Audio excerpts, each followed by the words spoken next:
Bismillahirrahmanirrahim. Assalamualaikum warahmatullahi wabarakatuh. Alhamdulillah hamdan katsiran tayyiban mubarakan fih mubarakan alaihi kama yuhibbu rabbuna wa yarda. Wa ashhadu an la ilaha illallah wahdahu la syarikalah iqraran bihi wa tauhida wa ashhadu anna Muhammadan abduhu wa rasuluh sallallahu alaihi wa ala alihi wa sahbihi ajma'in amma ba'd. Jamaah yang dimuliakan Allah, alhamdulillah, puji dan syukur tiada bosan-bosannya kita panjatkan kepada Allah Rabbul Alamin atas segala limpahan nikmat dan karunia yang Allah Ta'ala berikan kepada kita semua hingga saat ini. Dialah Allah yang telah berfirman di dalam kitabnya, wa in ta'uddu ni'matallahi la tuhsuha innal insana ladzalumun kafar. Dan kalaulah sekiranya kalian ingin coba-coba menghitung nikmat yang Allah berikan kepada kalian, maka niscaya kalian tidak akan pernah sanggup untuk menghitungnya. Sesungguhnya manusia itu pelaku kezaliman dan kekufuran. Kemudian salawat teriring salam tidak lupanya kita sanjung sajikan kepada junjungan kita Nabi besar Muhammad ibn Abdillah salawatullahi wassalamuhu alaihi. Beliaulah yang telah bersabda, man shalla alayya salatan sallallahu alaihi biha asyra. Siapa saja yang bersalawat kepada aku 1 kali, maka Allah akan balas bersalawat untuknya 10 kali. Dan Nabi SAW juga yang telah bersabda, al-bakhilu alladhi dzukirtu indahu falam yusalli alayya. Orang yang pelit itu adalah orang yang tatkala namaku disebutkan di hadapannya, dia mendengar namaku disebutkan falam yusolli alayya, namun dia enggan untuk bersalawat kepada aku. Inilah orang yang pelit menurut baginda Rasulullah sallallahu alaihi wasallam. Baik jamaah yang dimuliakan Allah, di antara nikmat yang begitu besar yang Allah Azza wa Jalla anugerahkan kepada kita semua adalah nikmat diutusnya baginda Nabi sallallahu alaihi wasallam. Sampai-sampai nikmat yang satu ini secara khusus disinggung oleh Allah Azza wa Jalla di dalam Al-Quranul Karim. Di dalam surat Ali Imran, tepatnya ayat 164, Allah Subhanahu wa taala berfirman, laqad manallahu 'alal mu'minina idh ba'atsa fihim rasulan min anfusihim yatlu 'alaihim ayatihi wa yuzakkihim wa yu'allimuhumul kitaba wal hikmah wa in kanu min qablu lafi dhalalin mubin. Allah Subhanahu wa taala mengatakan, dan sungguh Allah Subhanahu wa taala telah memberikan nikmat kepada orang-orang yang beriman. Apa nikmat tersebut? Idz ba'atsa fihim rasulan min anfusihim. Ketika Allah mengutus kepada mereka seorang rasul dari kalangan diri-diri mereka sendiri. Yang mana rasul tersebut yatlu alaihim ayati, membacakan kepada mereka ayat-ayat Allah, wa yuzakkihim, rasul tersebut mensucikan mereka, wa yu'allimuhumul kitaba wal hikmah, rasul tersebut mengajarkan kepada mereka Alkitab, Al-Quran dan Al-Hikmah, sunnah Rasulullah sallallahu alaihi wasallam. Wa in kanu min qablu lafi dhalalin mubin, yang mana sebelumnya mereka berada di dalam kesesatan yang sangat nyata. Di dalam ayat yang lain Allah Ta'ala mengatakan, huwallazi ba'atsa fil ummiyina rasulan minhum yatlu 'alaihim ayati wa yuzakkihim wa yu'allimuhumul kitaba wal hikmah wa in kanu min qablu lafi dhalalin mubin. Dialah Allah yang telah mengutus kepada kaum yang ummi, kaum yang sebelumnya tidak mengetahui mana yang benar dan mana yang salah, kaum yang tidak mengetahui baca tulis. Dialah Allah yang telah mengutus kepada mereka seorang rasul dari kalangan diri mereka sendiri.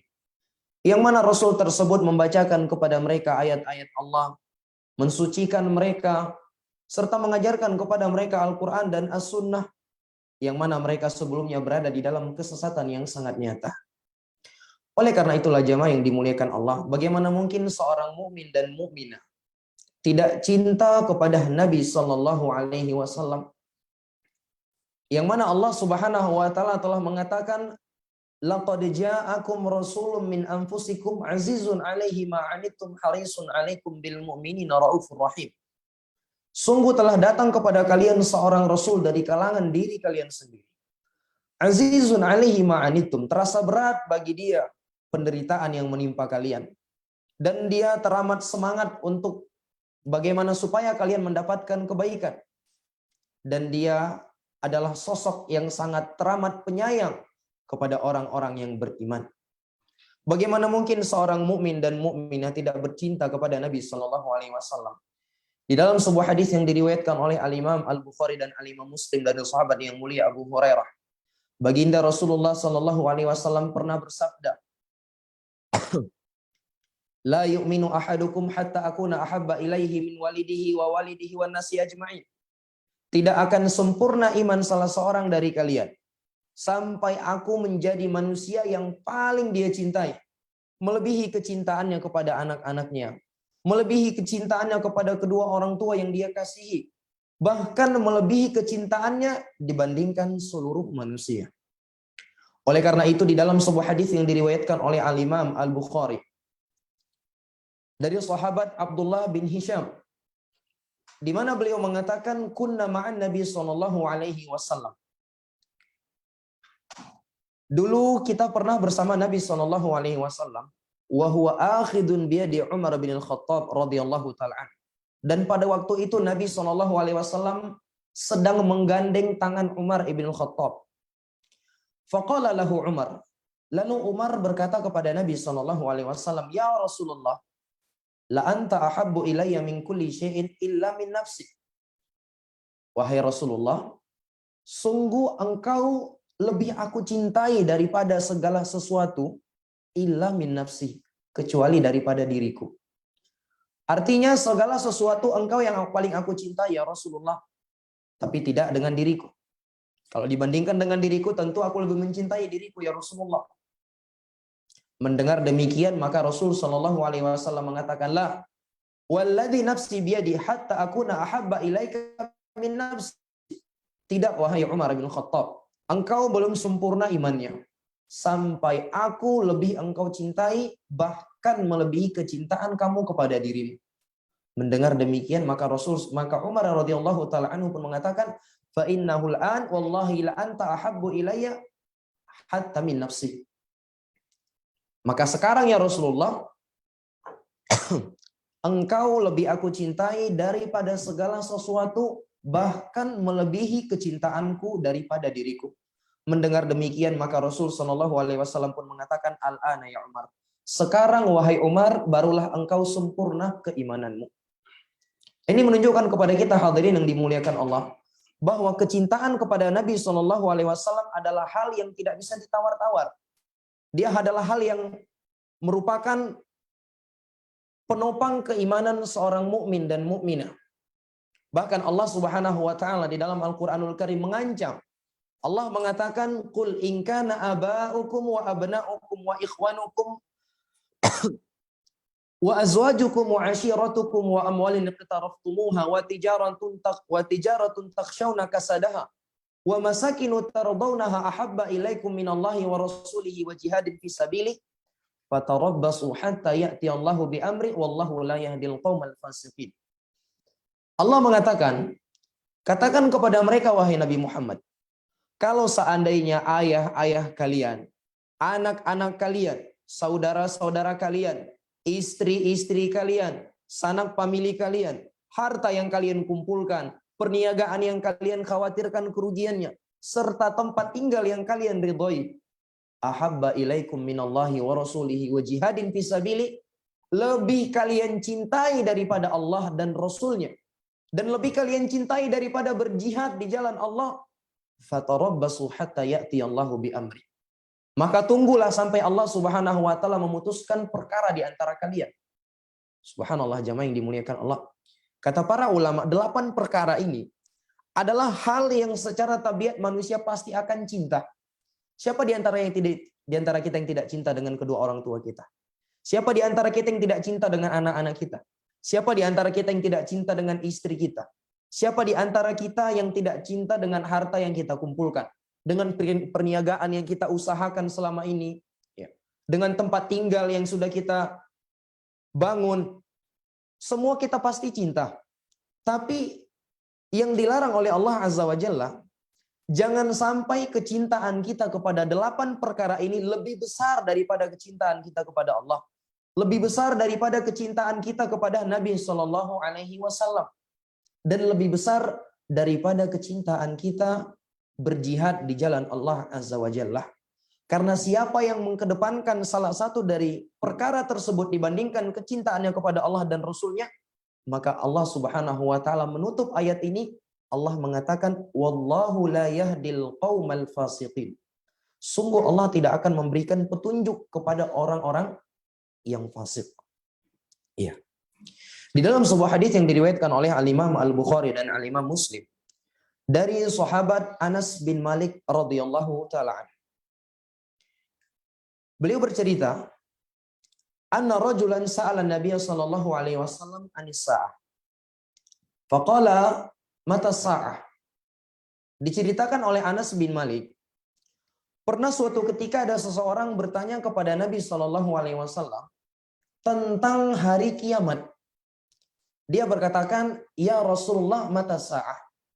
Wahai baginda Rasul, kapankah hari kiamat itu? Ini kan pertanyaan yang sangat luar biasa, hadirin yang dimuliakan Allah. Tidak tanggung-tanggung pertanyaan, kapan hari kiamat?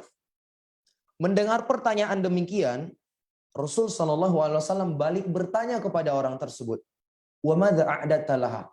Emangnya ente persiapkan amalan apa untuk menyambut hari kiamat itu? Maka orang tersebut pun mengatakan, subhanallah jawabannya, la syai'a illa anni uhibbullaha wa rasulah. Subhanallah. Aku tidak mempersiapkan amalan yang lebih besar dibandingkan aku cinta kepada Allah dan aku cinta kepada Rasul. Ini yang dipersiapkan lelaki tersebut. Maka mendengar demikian, hadirin yang dimuliakan Allah, baginda Nabi Shallallahu Alaihi Wasallam mengatakan, anta ma'aman ahbabta. Engkau akan dikumpulkan oleh Allah Azza wa Jalla bersama siapa yang engkau cintai. Nabi Shallallahu Alaihi Wasallam tidak menjawab pertanyaan orang tersebut kapan hari kiamat, karena itu adalah pertanyaan yang Rasul Shallallahu Alaihi Wasallam sendiri tidak mengetahuinya. Karena itu diantara perkara gaib yang hanya Allah Azza wa Jalla yang mengetahuinya. Tapi Nabi Shallallahu Alaihi Wasallam menyebutkan sebuah jawaban yang kata Anas bin Malik, fama farihna bi syai'in farahana bi qauli Rasulillah Shallallahu Alaihi Wasallam anta ma'aman ahbabta. Sungguh kami tidak pernah bergembira melebihi kegembiraan kami tatkala mendengar ucapan Nabi Shallallahu Alaihi Wasallam, anta ma'aman ahbab, engkau bersama siapa yang engkau cintai. Sehingga kata Anas bin Malik, fana uhibbullah, uhibbun Nabi Shallallahu Alaihi Wasallam wa Abu Bakrin wa Umar, wa arju an akuna ma'ahum bihubbi iyahum wa illam a'mal bimithli a'malihim. Maka aku mencintai Nabi Shallallahu Alaihi Wasallam. Aku mencintai Abu Bakar. Aku mencintai Umar bin Khattab radhiyallahu taala anhum. Dan aku berharap Allah Azza wa Jalla mengumpulkan aku bersama mereka lantaran kecintaanku kepada mereka. Wa illam a'mal bimithli a'malihim. Sekalipun aku tidak mampu melakukan amalan sebagaimana amalan-amalan mereka. Dari hadis-hadis yang telah kita bacakan, hadirin yang dimuliakan Allah, sekali lagi kita ketahui bahwa kecintaan kepada Nabi Shallallahu Alaihi Wasallam adalah suatu hal yang tidak bisa ditawar-tawar. Dia adalah sesuatu yang sifatnya harga mati, tidak bisa ditawar-tawar, jamaah yang dimuliakan Allah. Seorang mukmin dan mukminah yang benar-benar beriman kepada Allah, benar-benar beriman kepada Nabi Shallallahu Alaihi Wasallam, mesti ada kecintaan di dalam hatinya kepada Nabi Shallallahu Alaihi Wasallam. Dan bagaimana mungkin seorang mukmin dan mukminah tidak tumbuh kecintaannya kepada Nabi Shallallahu Alaihi Wasallam, di mana Nabi Shallallahu Alaihi Wasallam telah bersabda, "Ma baqiya syai'un yuqaribu minal jannah wa yuba'idu 'anil nar illa qad buyyina lakum." Tidak ada sesuatu apapun yang akan mendekatkan kalian semua ke dalam syurga dan akan menjauhkan kalian semua dari api neraka Allah, melainkan semuanya telah dijelaskan kepada kalian. Di dalam hadis yang lain Nabi SAW mengatakan, innahu lam yakun nabiyyun qabli ina illa kana haqqan alaihi an yadulla ummatahu ala khairin ya'lamuhu lahum wa yundhirahum syarra ma ya'lamuhu lahum. Sesungguhnya tidak ada nabi sebelumku melainkan mereka semua berkewajiban untuk menuntun dan menggiring umatnya kepada kebaikan yang diketahui untuk mereka dan memperingatkan umatnya dari keburukan yang dia ketahui untuk mereka. Oleh karena itulah Nabi Shallallahu Alaihi Wasallam diceritakan oleh Irbad bin Sariyah. Pernah suatu ketika Nabi Shallallahu Alaihi Wasallam memberikan sebuah wejangan kepada kami. Pernah memberikan sebuah nasihat kepada kami, nasihat yang membuat hati-hati kami bergetar. Nasihat yang membuat tanpa sadar air mata kami mengalir. Lalu kami mengatakan kepada Rasul Shallallahu Alaihi Wasallam, ya Rasulullah, seakan-akan ini adalah nasihat orang yang akan melakukan perpisahan. Maka Rasul Shallallahu Alaihi Wasallam diceritakan oleh Irbad bin Sariyah, kami mengatakan, famadza ta'ahadu ilaina. Apa nasihat engkau kepada kami, wahai Nabi Shallallahu Alaihi Wasallam? Maka Nabi Shallallahu Alaihi Wasallam pun mengatakan, qad taraktukum 'alal bayda lailuha kanahariha la yazigu anha illa halik. Sungguh aku telah meninggalkan kalian semua di atas syariat yang terang benderang, yang mana malamnya bagaikan siangnya, sehingga tidak ada orang yang coba-coba berpaling darinya, melainkan pasti dia akan binasa. Ini semua jamaah yang dimuliakan Allah membuat kita tentunya pasti akan cinta kepada baginda Nabi kita Shallallahu Alaihi Wasallam. Ya. Belum lagi kalau kita melihat dan mengingat kebaikan-kebaikan beliau pada umatnya nanti pada hari kiamat. Di hari yang sangat genting, seluruh manusia mendatangi para nabi dan para rasul. Mulai dari Nabi Adam alaihi salam, mendatangi Nabi Nuh, mendatangi Nabi Ibrahim, mendatangi Nabi Musa, mendatangi Nabi Isa, semuanya angkat tangan. Tidak berani berdoa kepada Allah Subhanahu wa taala agar disegerakan hisab. Dan yang mampu melakukan itu semua hanyalah baginda Nabi Shallallahu Alaihi Wasallam. Belum lagi beliau setelah melewati as-sirat, beliau menunggu umatnya di ujung sirat, seraya berdoa kepada Allah, Allahumma sallim, Allahumma sallim. Ya Allah, selamatkanlah mereka, ya Allah, selamatkan mereka. Bahkan Nabi Shallallahu Alaihi Wasallam setelah beliau melewati sirat, beliau tidak melupakan kita, hadirin yang dimuliakan Allah. Ya. Beliau berdoa kepada Allah Subhanahu Wa Taala. Hanya saja jamaah yang dimuliakan Allah, Nabi Shallallahu Alaihi Wasallam mengatakan, tajri bihim a'maluhum. Amalan mereka lah yang mampu menyelamatkan mereka ketika melewati as-sirat. Belum lagi pada saat pernah suatu ketika Nabi Shallallahu Alaihi Wasallam tiba-tiba menangis di hadapan para sahabat. Seraya beliau mengatakan, uditu anni laqitu ikhwani. Sungguh aku benar-benar rindu bertemu dengan saudara-saudaraku. Sehingga para sahabat heran dan bertanya, ya Rasulullah, bukankah kami ini saudara-saudaramu ya Rasulullah? Maka Nabi Shallallahu Alaihi Wasallam pun mengatakan, la bal antum ashabi. Kalian ini adalah para sahabatku.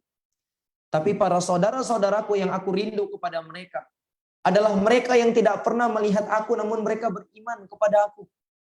Sampai segitunya Rasul Shallallahu Alaihi Wasallam rindu untuk bertemu dengan kita, hadirin yang dimuliakan Allah. Pernahkah sesekali terbesit di dalam hati kita kerinduan untuk berjumpa dengan Nabi Shallallahu Alaihi Wasallam? Yang mana Nabi Shallallahu Alaihi Wasallam saja rindu untuk bertemu dengan kita. Sehingga tidak mungkin, hadirin yang dimuliakan Allah, seorang mukmin dan mukminah tidak tertanam di dalam hatinya kecintaan kepada Nabi Shallallahu Alaihi Wasallam.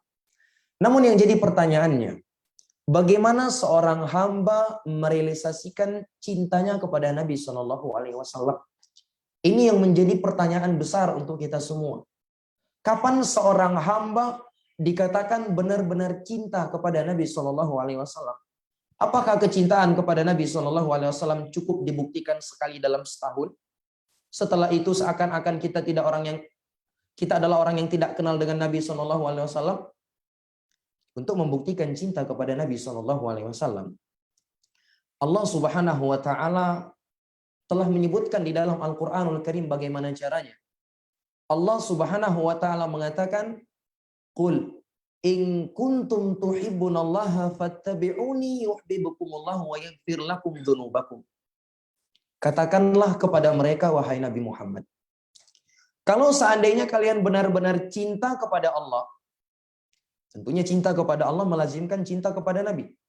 Karena dua hal ini adalah hal yang tidak bisa dipisah. Ya.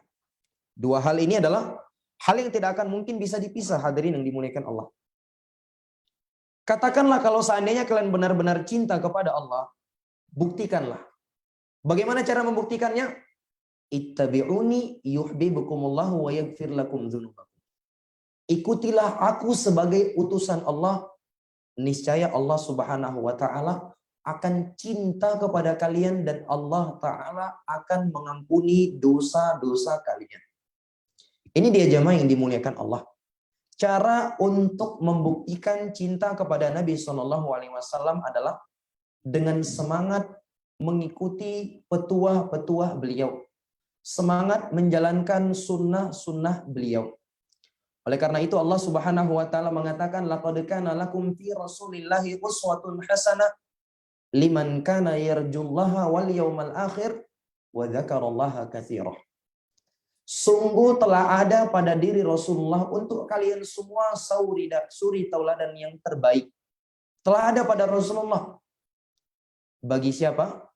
Liman kana yarjullaha wal yawmal akhir. Bagi orang yang mengharapkan Allah Azza wa Jalla. Wal yaumal akhir, dan mengharapkan hari kiamat. Artinya lebih memprioritaskan kehidupan akhirat dibandingkan kehidupan dunia. Wa dzakarallaha katsira, dan orang-orang yang banyak berzikir kepada Allah Azza wa Jalla. Kata para ulama, seorang hamba tidak akan mampu meneladani baginda Nabi SAW melainkan terkumpul padanya 3 sifat ini. Yang pertama, yarjullah. Dia lebih mengharapkan apa yang ada di sisi Allah dibandingkan apa yang ada di sisi manusia. Dia lebih fokus bagaimana pandangan Allah kepadanya dibandingkan pandangan manusia kepadanya. Karena banyak jamaah yang dimuliakan Allah, orang yang tidak mampu menjalankan sunnah Nabi SAW karena terlalu fokus memikirkan bagaimana pandangan manusia kepadanya. Dia tidak memikirkan bagaimana pandangan Allah Azza wa Jalla kepadanya. Ini yang pertama. Liman kana yarjullah, orang yang lebih mengharapkan apa yang ada di sisi Allah, wal yaumal akhir, dan orang yang lebih memprioritaskan kehidupan akhirat dibandingkan kehidupan dunia. Sebab jamaah yang dimuliakan Allah, ketika kita berpegang teguh dengan sunnah Rasul SAW, akan banyak sekali cobaan-cobaan yang kita dapatkan. Terkhusus itu terkait masalah dunia kita. Mulai dari urusan pekerjaan, urusan bisnis, ini itu banyak sekali cobaannya jamaah yang dimuliakan Allah. Nah, kalau kita tidak termasuk orang-orang yang lebih memprioritaskan akhirat dibandingkan kehidupan dunia, selesai itu jamaah yang dimuliakan Allah. Tidak akan mampu kita untuk berpegang teguh dengan sunnah Nabi SAW. Ya, tidak akan mampu kita jamaah yang dimuliakan Allah. Ini sifat yang kedua. Kemudian yang ketiga, wa dzakarallaha katsira, dan banyak-banyak berzikir kepada Allah Subhanahu wa taala. Karena menjalankan sunnah Nabi SAW itu bukanlah perkara yang ringan, bukanlah perkara yang sepele jamaah yang dimuliakan Allah. Butuh pertolongan Allah Azza wa Jalla. Ya, kita ini jamaah yang dimuliakan Allah, kalau bukan pertolongan dari Allah Azza wa Jalla, tentu kita tidak akan mampu untuk istiqomah. Tidak akan mampu kita untuk mempertahankan jenggot yang ada. Di sini kita jamaah yang dimuliakan Allah. Tidak akan mampu kita kalau bukan pertolongan dari Allah Azza wa Jalla. Nah, seorang hamba akan mendapatkan pertolongan Allah ketika dia banyak berzikir. Oleh karena itulah Allah mengatakan laqad kana lakum fi Rasulillahi uswatun hasanah liman kana yarjullaha wal yaumal akhir wa dzakarallaha katsira. Ya. Sungguh telah ada pada diri Rasulullah untuk kalian semua suri tauladan yang terbaik. Bagi orang yang lebih mengharapkan apa yang ada di sisi Allah, lebih memprioritaskan kehidupan akhirat, dan orang yang banyak berzikir kepada Allah Azza wa Jalla. Maka dari sini jamaah yang dimuliakan Allah, kita ketahui bahwa bentuk ataukah wujud nyata kecintaan seorang hamba kepada Nabi SAW adalah dengan dia bersemangat di dalam menjalankan setiap sunnah Nabi SAW. Bohong kalau ada orang yang mengaku cinta kepada Nabi SAW, namun pada dirinya terdapat kemalasan di dalam mengamalkan sunnah Nabi. Itu sesuatu yang bohong, jamaah yang dimuliakan Allah. Sekalipun orang tersebut mengklaim dirinya adalah orang yang paling cinta di atas muka bumi ini kepada Nabi SAW. Karena yang namanya cinta, berbicara tentang cinta, cinta itu bukan hanya sekedar pengakuan. Tapi yang namanya cinta itu butuh apa? Pembuktian. Dan seorang penyair Arab mengatakan, "Lau kana hubbuka shadiqan la ata'tahu, innal muhibba liman yuhibbu muti'u." Andai kata cinta kamu kepadanya itu shadiqan, cinta yang jujur, cinta yang tulus, la ata'tahu, maka pasti engkau akan taat kepadanya. Pasti itu. Kenapa? Innal muhibba liman yuhibbu muti'u. Karena setiap orang yang cinta akan tunduk dan patuh kepada siapa yang dia cintai. Ini sudah menjadi rahasia umum jamaah yang dimuliakan Allah. Setiap orang yang mencinta, dia akan tunduk dan cenderung untuk taat kepada orang yang dia cintai. Seorang suami berusaha untuk memenuhi setiap kebutuhan istrinya. Atas dasar apa ini jamaah yang dimuliakan Allah? Dia cinta. Coba seorang suami nggak cinta kepada istrinya, minta nasi goreng aja berat sekali. Berat kan? Berat.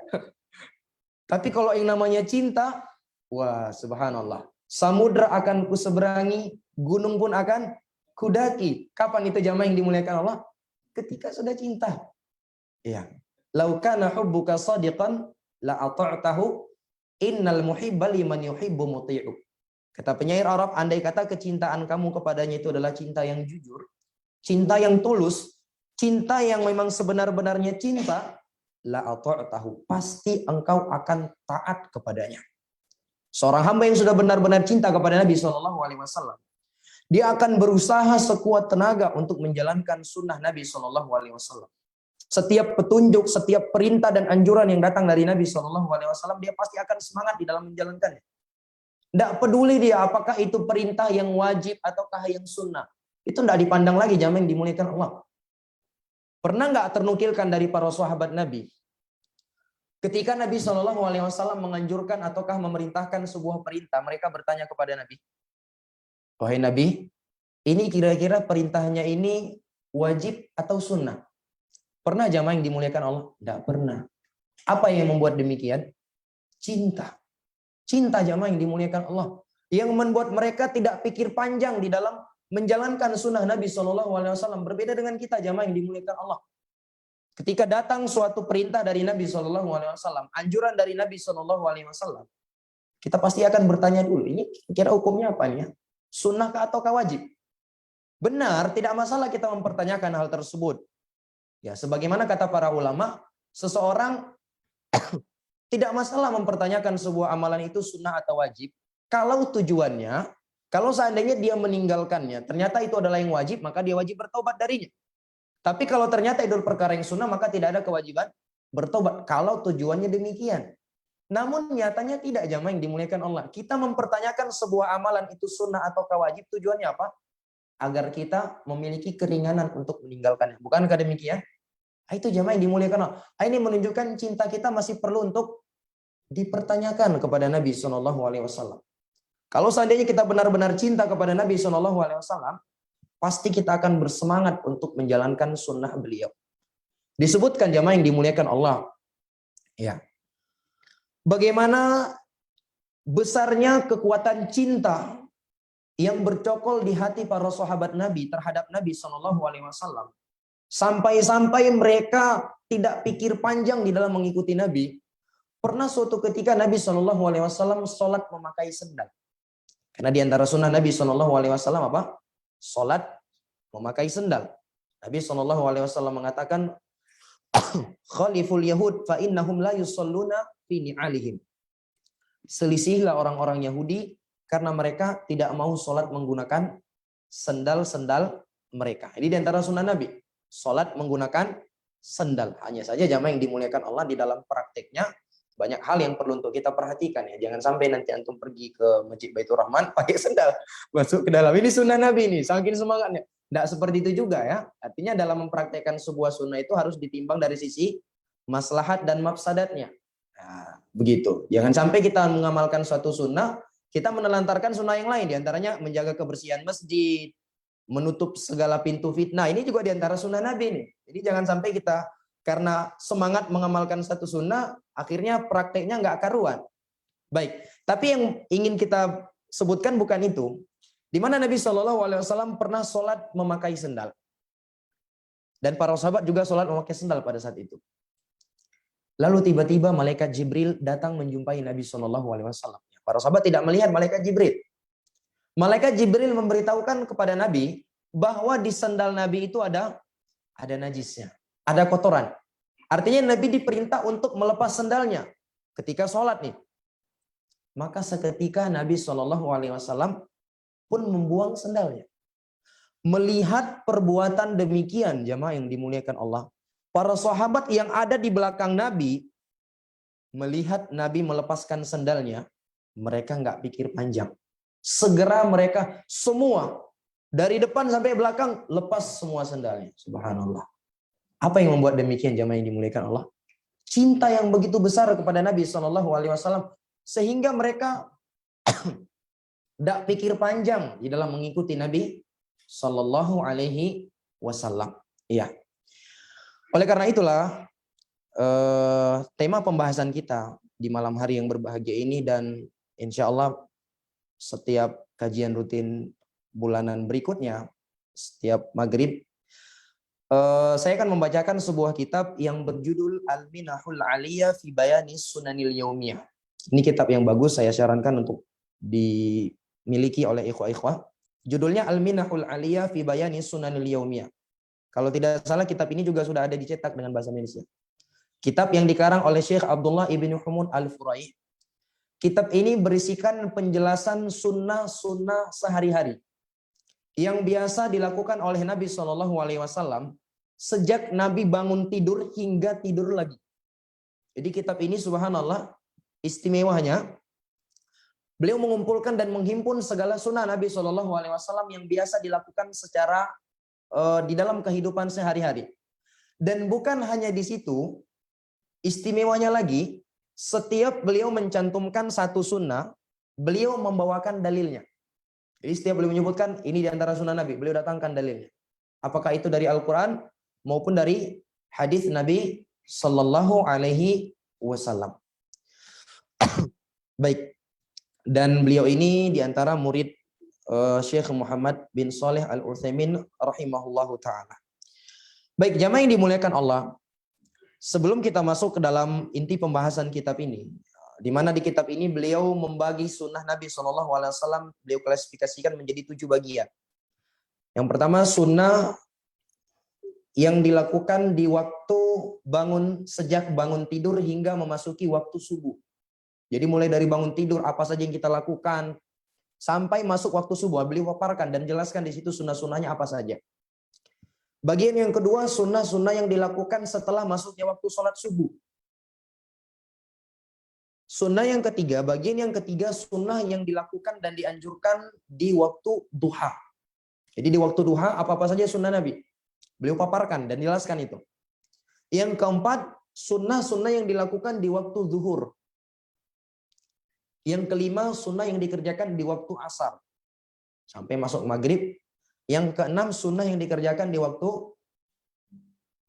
maghrib. Yang terakhir, yang ketujuh, sunnah yang dikerjakan di waktu isya sampai seseorang itu tidur.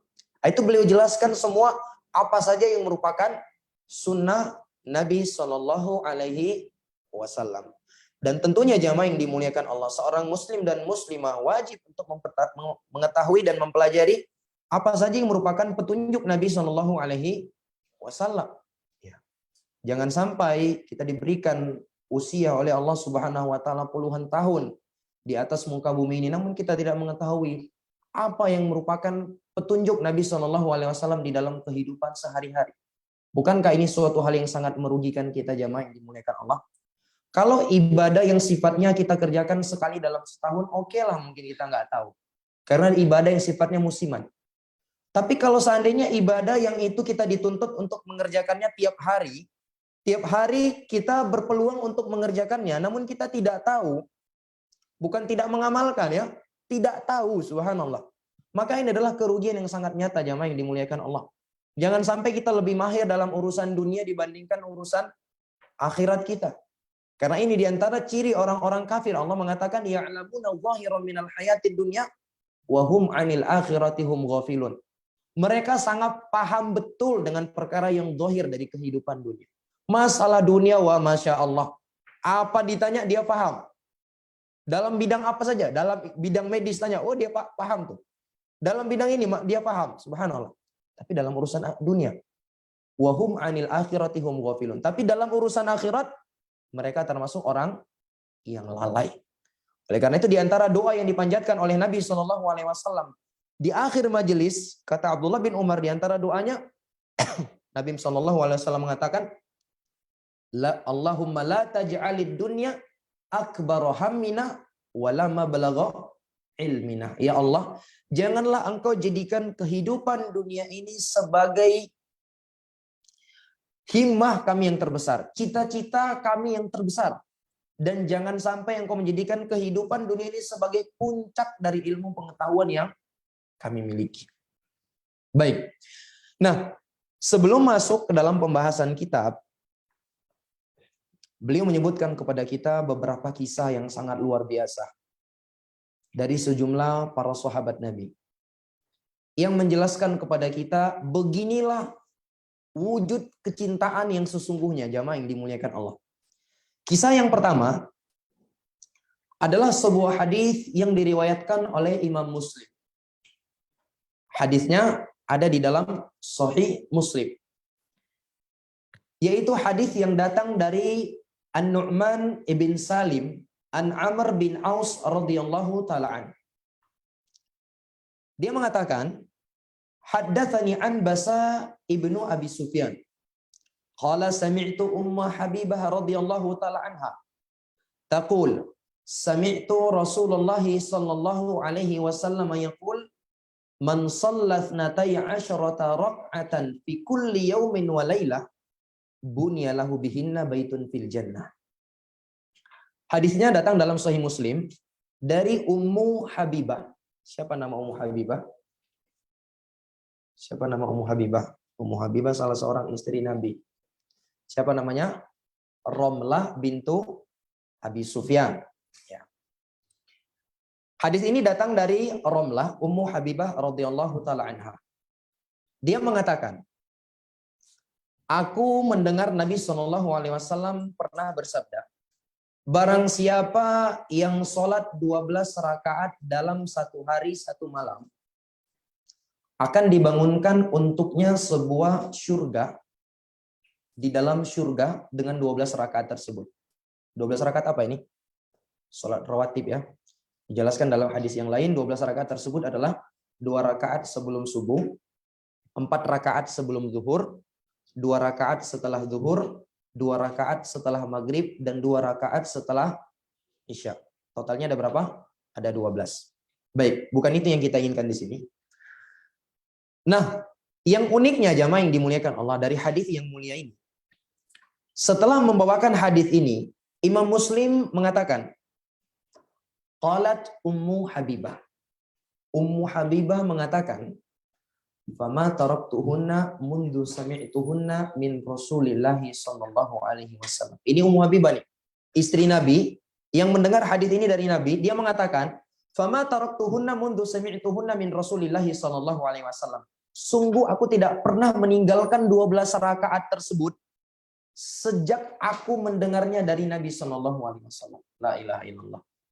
Ummu Habibah, sejak beliau dengar tentang keutamaan 12 rakaat tadi, beliau mengatakan, sejak aku dengar itu sampai aku meninggal, sampai saat ini, aku tidak pernah meninggalkannya.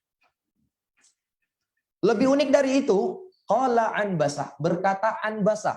Anbasah ini adalah orang yang mengambil hadis ini dari Ummu Habibah. Jadi jalur periwayatannya itu Imam Muslim mengambil hadis ini dari gurunya yang bernama Nu'man bin Salim. Nu'man bin Salim mengambil hadis ini dari gurunya yang bernama Amr bin Aus. Amr bin Aus mengambil hadis ini dari gurunya yang bernama Anbasah, salah seorang tabi'in. Anbasah mengambil hadis ini dari Ummu Habibah. Ummu Habibah dari mana? Dari Rasul sallallahu alaihi wasallam. Nah, kata Ummu Habibah, tidak pernah aku meninggalkan 12 rakaat ini sejak aku meninggalkannya daripada sedang aku mendengarnya dari Nabi.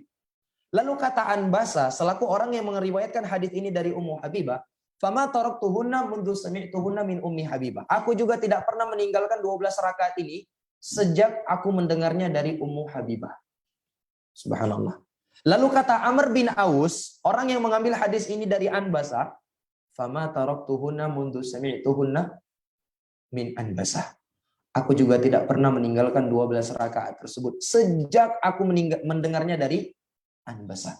Kata Nu'man bin Salim, aku juga tidak pernah meninggalkan 12 rakaat tersebut sejak aku mendengarnya dari Amr bin Aus. Subhanallah, jemaah yang dimuliakan Allah. Apakah antum mau seperti itu juga? Aku tidak pernah meninggalkannya sejak aku mendengarnya dari Ahmad. Masya Allah tuh. Baik. Ini menunjukkan kepada kita jamaah yang dimuliakan Allah betapa luar biasanya kecintaan mereka kepada Nabi Shallallahu Alaihi Wasallam, dan itu dibuktikan dari semangatnya mereka menjalankan sunnah Nabi Shallallahu Alaihi Wasallam. Makanya sekali lagi kecintaan kepada Nabi Shallallahu Alaihi Wasallam bukanlah sesuatu yang hanya bisa diklaim siapapun yang mampu mengklaim. Tidak seperti itu jamaah yang dimuliakan. Tidak sesimpel itu cinta kepada Nabi. Sekalipun orang tersebut menyatakan dia cinta kepada Nabi Shallallahu Alaihi Wasallam, dia orang yang paling cinta kepada Nabi di atas muka bumi. Tapi kalau kita melihat praktek dari amalannya tidak menunjukkan orang yang mengikuti sunnah Nabi, maka pengakuan itu adalah pengakuan yang dusta. Sebaliknya di sana ada orang-orang yang mungkin tidak mengumbar-ngumbar cintanya kepada Nabi Shallallahu Alaihi Wasallam. Tidak perlu dia umbar-umbar, tidak perlu dipublishnya tentang kecinta dia kepada Nabi. Tapi kalau dilihat amalannya, ternyata dia adalah orang yang paling cinta kepada Nabi Shallallahu Alaihi Wasallam. Lihat bagaimana mereka ini jamaah yang dimuliakan Allah. Ini baru satu amalan. Belum amalan-amalan yang mereka sembunyikan, yang kita tidak tahu. Baru satu amalan loh. Sejak mereka dengar, mereka tidak meninggalkannya sampai mereka meninggal. Subhanallah. Sudah ada. Masuk lanjut sedikit lagi ya. Baik. Masjid kita aman ya. Baik. Ini kisah yang pertama. Kisah yang kedua, jamaah yang dimuliakan Allah, datang dari Ali bin Abi Thalib. Ali bin Abi Thalib, apa kedudukannya bersama Nabi? Dia itu sepupu Nabi sekaligus sebagai menantu Nabi Shallallahu Alaihi Wasallam.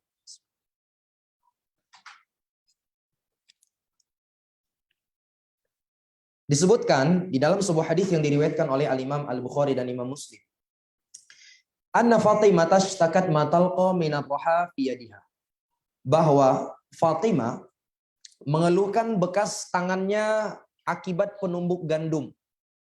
Ya, wanita di zaman dulu tidak memiliki pembantu ya.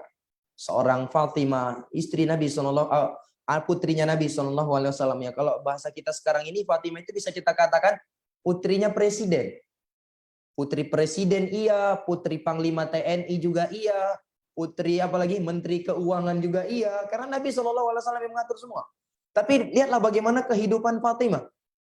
Beliau kerja sendiri, ya kebutuhan suami diladeni sendiri, subhanallah. Sampai Fatimah merasakan nyeri di tangannya akibat penumbuk gandum. Dan disebutkan wa'atan Nabi sallallahu alaihi wasallam sabiun. Dan pada saat itu Nabi sallallahu alaihi wasallam didatangkan tawanan-tawanan perang. Tawanan perang gunima yang akan dijadikan sebagai apa? Budak. Fantalaqat, maka Fatimah radhiyallahu taala anha pun pergi ke rumah Nabi ingin bertemu dengan Nabi. Tujuannya ini apa? Untuk minta seorang budak yang akan dijadikan sebagai pembantu Fatimah radhiyallahu taala anha. Falam tajidu. Namun qadarullah masyafa'al, Fatimah tidak bertemu dengan Nabi sallallahu alaihi wasallam. Walaqiyat Aisyah. Namun Fatimah hanya bertemu dengan Aisyah. Fa akhbaratha. Falamma ja'a Nabi sallallahu alaihi wasallam akhbarathu Aisyah bimaji'i Fatimah radhiyallahu taala anha ilaiha. Maka Fatimah pun menceritakan apa maksud kedatangannya kepada Aisyah, di mana Aisyah sebagai ibunda dari Fatimah, istri ayah beliau. Maka tatkala Nabi Shallallahu alaihi wasallam pulang ke rumah, Aisyah pun menceritakan tentang perihal kedatangan Fatimah yang tadinya datang menjumpai Aisyah dan menceritakan apa maksud kedatangannya. Maka disebutkan faja'an Nabi sallallahu alaihi wasallam ilaina. Kata Ali bin Abi Thalib, Rasul Shallallahu Alaihi Wasallam pun mendatangi kita. Nabi mendatangi kami setelah mendengar cerita dari Aisyah. Nabi mendatangi kami, kata Ali bin Abi Thalib. Waqad akhadna madhaji'ana, dan pada saat itu kami berdua telah berada di atas tempat tidur kami, ingin tidur. Fadhahabna naqum, maka kami pun hendak bangkit, namun Nabi Shallallahu Alaihi Wasallam pun mengatakan ala makanikuma, tetap kalian berada di tempat kalian berdua. Faqa'ada bainana hatta wajadtu barda qadamihi ala sadri. Maka Nabi Shallallahu Alaihi Wasallam pun duduk di antara kami berdua sampai aku merasakan dinginnya kaki beliau di dadaku. Kata siapa ini? Kata Ali bin Abi Thalib. Ini menunjukkan kedekatan Nabi Shallallahu Alaihi Wasallam kepada menantunya. Tidak menjaga jarak. Ya. Subhanallah. Lalu kata Nabi Shallallahu Alaihi Wasallam, ala u'allimukuma khairan mimma sa'altuma. Maukah kalian berdua aku ajarkan sesuatu yang lebih baik daripada apa yang kalian minta? Apa tadi yang diminta? Budak. Nabi ajarkan, Nabi tawarkan, maukah kalian aku ajarkan sesuatu yang lebih baik daripada apa yang kalian berdua minta? Maka mereka pun mengatakan, iya ya Rasulullah. Maka Nabi mengatakan, idza akhadtuma madhaji'akuma an tukabbirallaha arba'an wa thalathin wa tusabbihahu thalathan wa thalathin wa tahmadahu thalathan wa thalathin fa huwa khairun lakum min khadim. Ketika kalian berdua hendak mendatangi tempat tidur kalian, maka hendaknya kalian berdua itu mengucapkan tasbih sebanyak 33 kali. Tasbih apa? Subhanallah 33. Tahmid 33. Itu alhamdulillah. Kemudian takbir 34. Totalnya berapa ini? 100. Maka kata Nabi, fahuwa khairun lakum min khadim. Amalan tersebut lebih baik bagi kalian berdua daripada seorang budak. Oleh karena itu para ulama menyebutkan siapa yang membaca zikir ini di waktu malam sebelum dia tidur, artinya dia baca bukan hanya sekedar baca, tapi direnungi artinya, direnungi maknanya. Sebagian kita kan baca kadang, tapi kayak dukun yang sedang komat kamit bacanya. Subhanallah. Jadi dibaca direnungi. Subhanallah itu artinya apa? Maknanya apa? Alhamdulillah itu makna dan kandungannya apa? Allahu Akbar itu kandungannya apa? Itu jamaah yang dimuliakan Allah. Jadi bukan hanya sekedar dibaca. Jadi kita baca sambil renungi. Jangan kita baca tapi sambil menghayal. Besok nih apa kegiatan. Itu kurang bermanfaat ya. Nah kata para ulama, siapa yang membacanya dan menghayati zikir tersebut, dia akan mendapati dirinya pagi harinya dalam keadaan fit. Dalam keadaan fit. Dan itu kita rasakan jamaah yang dimuliakan Allah. Coba sekali-sekali. Ya, tapi jangan sekali-sekali ya, tiap hari. Dites ya, baik. Silahkan dites. Baik, tapi kalau ketagihan awas ya. Nah, perhatikan jamaah yang dimuliakan Allah. Yang uniknya di sini, setelah Ali bin Abi Thalib menceritakan kisah ini kan kisah yang cukup unik nih yang dialami oleh Ali bin Abi Thalib bersama istrinya dengan Nabi SAW. Kata Ali bin Abi Thalib, ma taraktuhu mundu sami'tuhu minan Nabi SAW.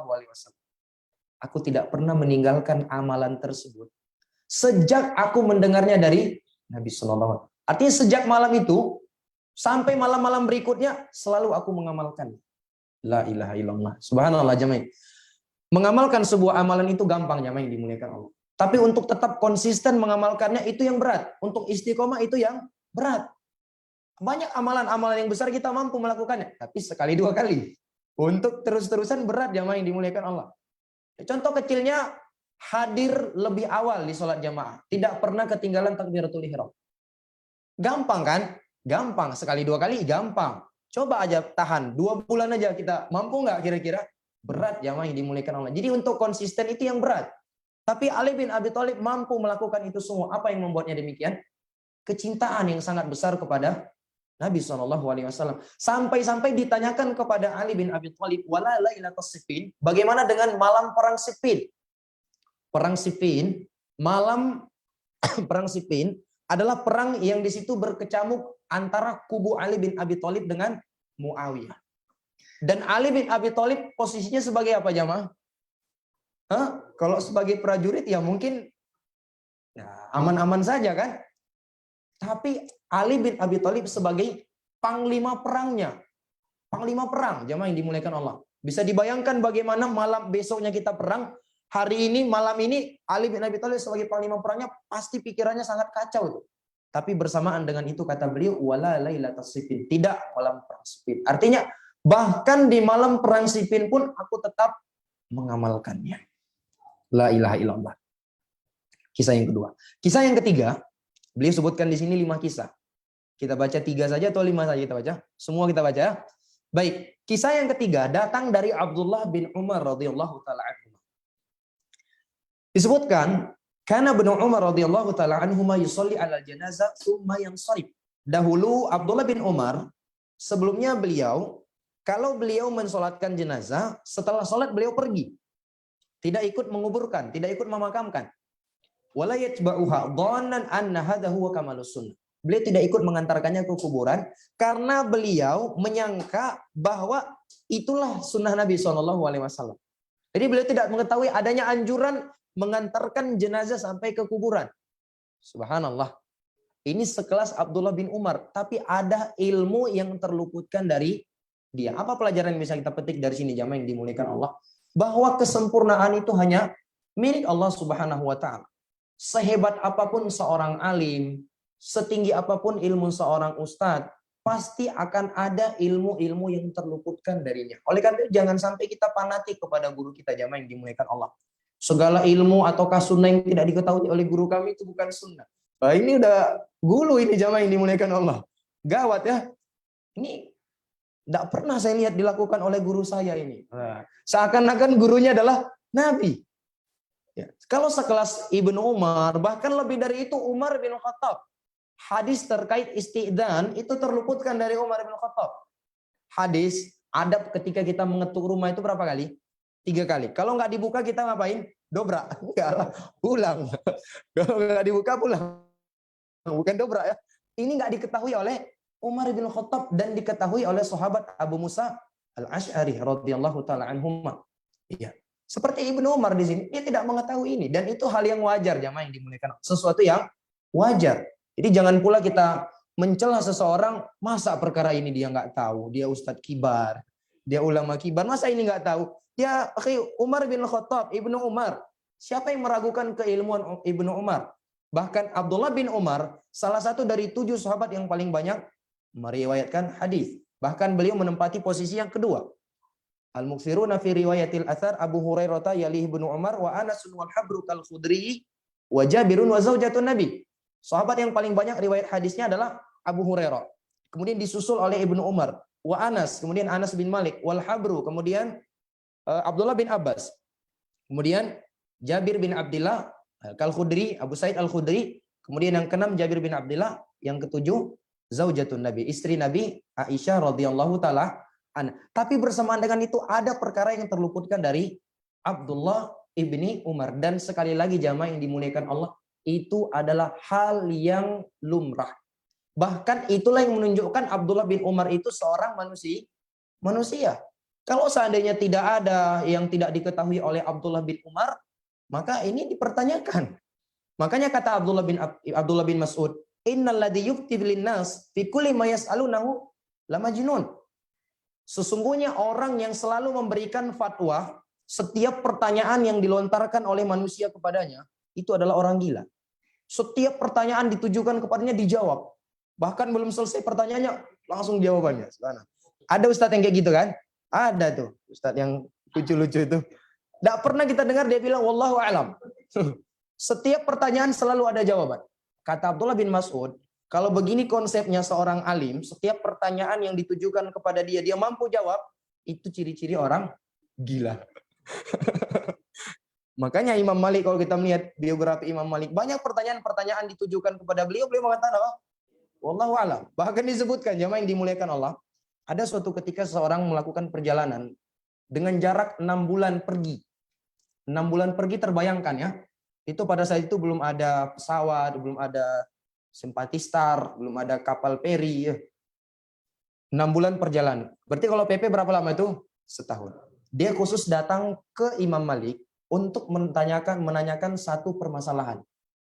Subhanallah, begitu sampai ke Imam Malik, ditanya permasalahan tersebut, apa kata Imam Malik? Wallahu a'lam la adri. Subhanallah. Kalau kita mungkin kira-kira gimana tuh jamaah yang dimuliakan Allah? Pasti gengsi lah ya. Ini ustadznya udah diundang nih jauh-jauh. Tiket pesawat, hotel udah disediakan semua. Masa ditanya jamaah dibilang la adri, ya gengsi lah. Tapi Imam Malik tidak. La adri kata Imam Malik. Wahai Imam, saya melakukan perjalanan sekian dan sekian. La adri kata Imam Malik. Terus siapa yang saya tanyakan? La adri kata Imam Malik. Subhanallah. Siapa yang Allah kasih tahu? Subhanallah. Bahkan di kesempatan lain Imam Malik ditanyakan sekian puluh pertanyaan, beliau hanya menjawab 4 atau kurang sekitar itulah. Lalu dikatakan orang tersebut, ya Imam, engkau sebagai seorang imam Darul Hijrah hanya mampu menjawab sekian. Apa kata Imam Malik? Tolong kamu naik ke atas gunung dan beritahukan ke seluruh manusia, Imam Malik ditanya dengan sekian pertanyaan dan hanya mampu menjawab sekian. Karena memang demikianlah jamaah yang dimuliakan Allah. Sehebat apapun seorang alim, pasti akan ada yang namanya ilmu-ilmu yang terluputkan dari dia. Bahkan mungkin sunnah-sunnah yang kita anggap nggak mungkin lah dia nggak tahu. Tapi terluputkan. Seperti Abdullah bin Umar. Banyak para sahabat yang meninggal di masa Nabi SAW, ya kan? Tapi yang seperti ini tidak diketahui oleh Abdullah bin Umar. Sampai suatu ketika disebutkan,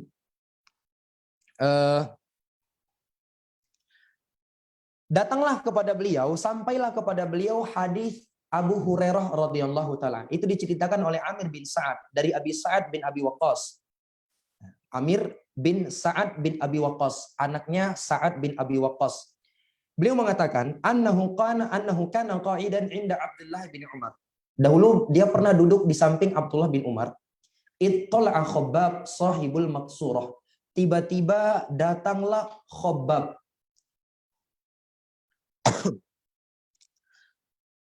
Beliau mengatakan, faqala ya Abdullah bin Umar, wahai Abdullah bin Umar, ala tasma'u ma yaqulu Abu Hurairah? Tidakkah engkau mendengar apa yang disampaikan oleh Abu Hurairah? Annahu sami'a Rasulullah sallallahu alaihi wasallam yaqul, man kharaja ma'a janazatin min baitiha wa shalla 'alaiha, thumma tabi'a hatta tudfana, kana lahu qiratan min ajr.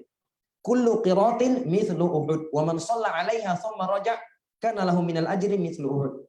Kata Khabbab kepada Abdullah bin Umar, wahai Abdullah bin Umar, tidakkah engkau mendengar Abu Hurairah pernah bercerita bahwa dia mendengar Nabi SAW bersabda, barang siapa yang keluar mengantarkan jenazah dari rumahnya, kemudian mensalatkannya, lalu mengantarkannya sampai dikebumikan, maka bagi dia pahala 2 qirat. Dan setiap qirat itu besarnya seperti gunung Uhud. Besar sekali jamaah yang dimuliakan Allah. Dan barang siapa yang mensolatkan jenazah, kemudian dia kembali, tidak ikut mengantarkannya ke kuburan, kana lahu minal ajri mithlu Uhud. Dia hanya mendapatkan pahala 1 gunung Uhud saja, artinya 1 qirat. Ini disampaikan oleh siapa? Khabbab. Mendengar demikian, apa yang dilakukan oleh Abdullah bin Umar, ini sikap yang hendaknya kita terapkan di dalam kehidupan kita jamaah yang dimuliakan Allah. Ketika kita mendengar sesuatu yang bertolak belakang dengan apa yang kita yakini selama ini, sesuatu yang kita ketahui selama ini, jangan buru-buru menghukumi pihak lain itu sebagai orang yang salah. Terkadang kita demikian jamaah yang dimuliakan Allah. Ada sebuah ilmu yang sudah kita tahu selama ini, bertahun-tahun kita tahu ilmu ini. Tiba-tiba datang orang membawa ilmu yang mungkin berbeda dengan apa yang kita ketahui. Langsung buru-buru kita menghukumi itu salah. Padahal kita yang belum update. Kita yang belum update. Kita langsung menghukumi salah. Salah jamaah yang dimuliakan Allah. Perhatikan apa yang dilakukan oleh Ibnu Umar. Fa'arsala Ibnu Umar Khabbaban ila Aisyah radhiyallahu taala anha yas'aluha an qauli Abu Hurairah. Abdullah bin Umar mengutus Khabbab kepada Ibunda Aisyah. Bertanya kepada Ibunda Aisyah perihal ucapan Abu Hurairah radhiyallahu taala anhu. Tsumma yarji'u ilaihi fayukhbiru. Kemudian Khabbab pun pergi dan bertanya kepada Ibunda Aisyah dan kembali dan memberitahukan kepada Abdullah bin Umar. Ternyata apa yang disampaikan oleh Abu Hurairah itu benar adanya. Maka disebutkan pada saat itu Ibnu Umar mengambil beberapa kerikil di yang ada di masjid. Seraya beliau menunggu Khabbab ini diambil, ditumpahkan. Gelisah memang Abdullah bin Umar. Artinya kalau memang benar ini terjadi, saya sudah meninggalkan sekian banyak sunnah Nabi SAW selama ini. Banyak sekali peluang-peluang kebaikan yang terluputkan dari saya. Ternyata ketika Khobab sudah pulang dan memberitahukan benar adanya apa yang diucapkan oleh Abu Hurairah, maka Abdullah bin Umar mengatakan, laqad faradna fi qararita katsira. Sungguh kita telah melewatkan, menyia-nyiakan qirat-qirat yang banyak. Kata Al-Imam An-Nawawi, perhatikan jamaah yang dimuliakan Allah. Kata Al-Imam An-Nawawi, wa fihi makana sahabatu alaihi minar raghba fi ta'at hina yablughuhum wa ta'assub ala ma yafutuhum minha wa in kanu la ya'lamuna 'idma mawqi'i. Kata Imam An-Nawawi, di dalam kisah ini terdapat gambaran semangatnya para sahabat dalam ketaatan saat mereka sudah mengetahuinya. Dan betapa besarnya penyesalan mereka jika mereka terluputkan darinya, walaupun sebelumnya mereka tidak mengetahui besarnya kedudukan amalan tersebut. Ya kalau tadi mungkin kita, ya sudahlah, qadarullah masyafa'al, baru tahu saya ini. Mungkin kita demikian, tapi tidak dengan Abdullah bin Umar. Nampak penyesalan beliau yang begitu besar, tatkala ada amalan yang terluputkan dari beliau, dan itu beliau tinggalkan bukan karena bermudah-mudahan, tapi karena beliau memang tidak mengetahui sebelumnya. Kisah yang keempat, kita singkat, adalah hadis yang datang dari Sa'id bin Jubair radhiyallahu taala. Disebutkan, anna qariban li Abdullah bin Mughaffal radhiyallahu taala anhu khadaf. Qala fanaha. Wa qala inna Rasulullah sallallahu alaihi wasallam naha 'anil khadfi. Wa qala innaha la tasidu saydan wa la tanka'u aduwan walakinnaha taksiru sin wa tafqa'ul 'ain. Disebutkan oleh Sa'id bin Jubair, seorang kerabat Abdullah bin Ghaffal melakukan qadhaf. Qadhaf itu kalau bahasa kita main ketapel. Melempar sesuatu pakai batu, main ketapel lah, persis seperti main ketapel. Dan dia pun melarang kerabatnya tersebut. Ya. Dan dia mengatakan Rasul Shallallahu Alaihi Wasallam melarang qadhaf. Ya. Nabi mengatakan sesungguhnya main ketapel itu tidak dapat melumpuhkan binatang buruan, tidak dapat pula mengalahkan musuh. Dia hanya dapat memecahkan gigi atau melukai mata. Ini nggak bisa kita pakai itu, dilarang jamaah yang dimuliakan Allah. Jadi kalau ingin berburu, pakai senapan, jangan pakai ketapel. Ya. Nah, mendengar demikian, fa'ada, kerabatnya tadi masih tetap ngiyil. Udah disampaikan hadis Nabi, tetap main ketapel. Subhanallah. Kalau kita kan mungkin, maklum aja lah, saudara nih. Jangan keras-keras sekali lah. Tidak dengan Abdullah bin Mughaffal. Disebutkan, saudaranya tersebut masih saja main ketapel. Dia mengatakan, uhadditsuka an anna Rasulullah sallallahu alaihi wasallam naha anhu thumma takhdifu la ukallimuka abadan. Aku beritahukan kepada kamu bahwasanya Rasul sallallahu alaihi wasallam melarang hal tersebut. Namun engkau tetap melakukannya. Aku tidak akan mau berbicara kepada kamu lagi selama-lamanya. Subhanallah. Lihat bagaimana pengagungan yang sangat luar biasa kepada hadis Nabi sallallahu alaihi wasallam. Tapi tentunya jamaah yang dimuliakan Allah, yang seperti ini tidak bisa kita pukul rata ya. Artinya tidak semua orang bisa kita praktekkan yang seperti ini. Karena syariat tahdzir itu memang disyariatkan. Hanya saja kita melihat kepada maqasidus syariah. Maksud dari tahdzir itu sendiri. Ya, maksud dari pemboikotan itu sendiri. Kalau seandainya orang yang kita boikot semakin jauh dari Allah, maka jangan lakukan yang demikian. Tempuh cara yang lain. Kita berikan nasihat. Ya begitu jamaah yang dimuliakan. Artinya tidak boleh kita pukul rata ya. Ya mungkin Abdullah bin Mughaffal lebih mengetahui kondisi saudaranya. Dan juga mungkin manusia-manusia di masa dahulu itu tidak sebaper di masa kita sekarang ini. Kan demikian. Kalau di masa dahulu itu dikasih keras, ya mereka mungkin siap. Tapi kalau di masa sekarang ini jamaah yang dimuliakan Allah, kita lembutkan saja mereka lari, apalagi mau kita kerasi. Ya. Makanya hendaknya kita benar-benar melihat kondisinya jamaah yang dimuliakan Allah. Benar melihat kondisinya. Apalagi ya dakwah itu bukan cari musuh ya. Jadi jangan bangga kalau dakwah kita itu banyak dimusuhi sama orang ahlul bidah. Ini Masya Allah dakwah Ustadz ini. Dimusuhi sama ahlul bidah.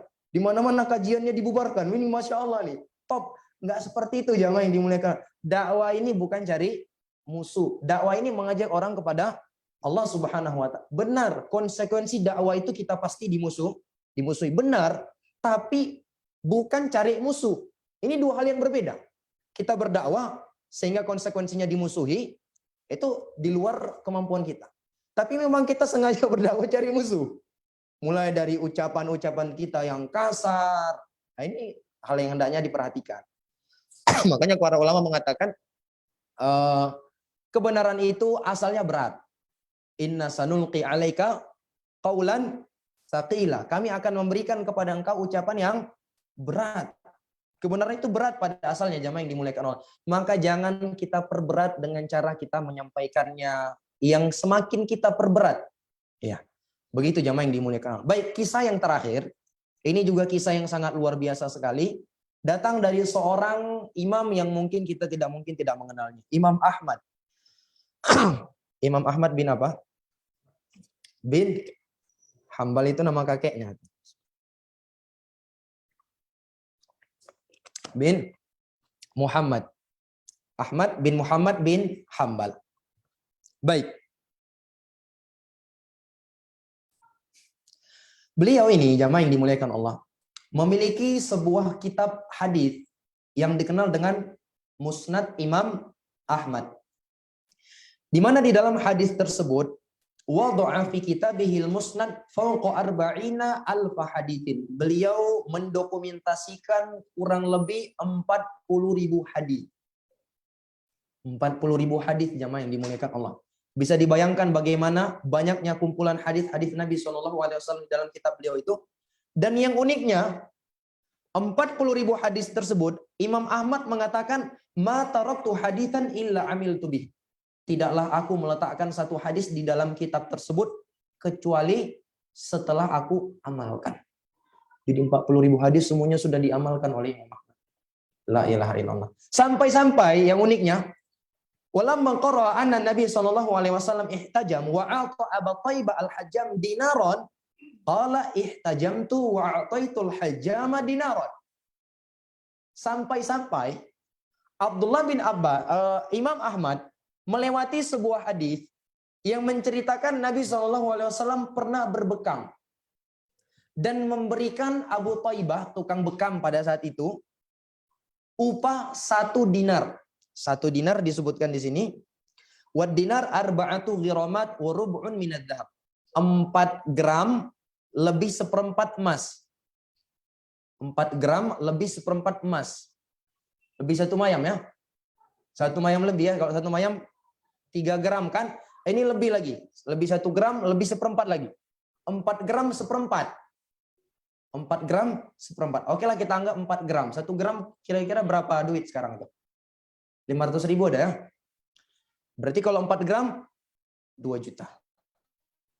Nabi SAW pernah berbekam dan memberikan tukang bekam upah 1 dinar. Ya, kalau bahasa kita 2 juta.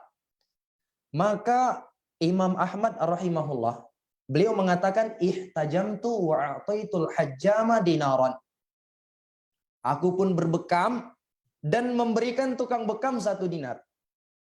Mungkin jamaah yang dimuliakan Allah, kalau Imam Ahmad kehidupannya seperti sultan ya, itu mungkin gampang. Tapi kalau kita melihat kehidupan Imam Ahmad, la ilaha illallah, beliau ini kerja sehari-hari itu cari kayu bakar untuk memenuhi kehidupan beliau. Orang yang sangat miskin, jamaah yang dimuliakan Allah, miskin sekali. Tapi lihat bagaimana semangatnya Imam Ahmad di dalam mengikuti jejak Nabi SAW sampai-sampai beliau memberikan apa? Upah bekam 1 dinar. Nah, ini jamaah yang dimuliakan Allah. Ini biasanya tukang bekam ini semangat kalau dengar hadis ini. Bisa-bisa nanti di tempat prakteknya di sini dipajang nanti. Kisah ini dipajang. Baik, begitulah jamaah yang dimuliakan Allah. Tapi inti pelajaran yang kita ambil di situ bagaimana semangatnya Imam Ahmad, jamaah yang dimuliakan Allah, mengamalkan apa yang telah diamalkan oleh Nabi SAW. Padahal kan tidak ada anjuran khusus nih.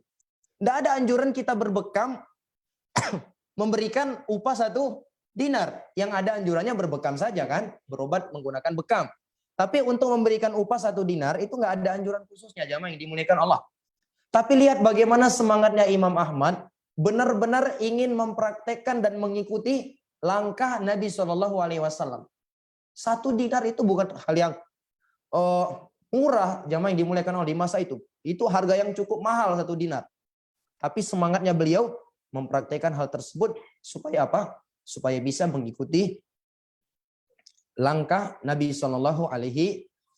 Baik, ini dia beberapa kisah yang menjelaskan kepada kita bagaimana sebenarnya bentuk kecintaan kepada Nabi Shallallahu Alaihi Wasallam, bahwa dia itulah bukan sesuatu yang sifatnya hanya diklaim, bukan sesuatu yang sifatnya hanya sekedar pengakuan, tapi lebih dari itu dia butuh kepada pembuktian. Dan tentunya jamaah yang dimuliakan Allah, kita sendiri sadarlah sejauh mana kadar kecintaan kita kepada Nabi Sallallahu Alaihi Wasallam. Dan insya Allah di pertemuan yang akan datang kita akan masuk ke dalam inti pembahasan kitab ini. Semoga Allah Subhanahu Wa Taala senantiasa memberikan taufik dan hidayah kepada kita semua, mengampuni dosa-dosa dan kesalahan kita, dan semoga Allah Azza wa Jalla senantiasa memberikan kemudahan kepada kita semua untuk mengamalkan setiap sunnah baginda Rasulullah Shallallahu Alaihi Wasallam yang telah Allah ajarkan kepada kita. Amin ya rabbal alamin. Saya akhiri, subhanakallahumma rabbana wa bihamdika asyhadu an la ilaha illa anta astaghfiruka wa atubu ilaik. Assalamualaikum warahmatullahi wabarakatuh.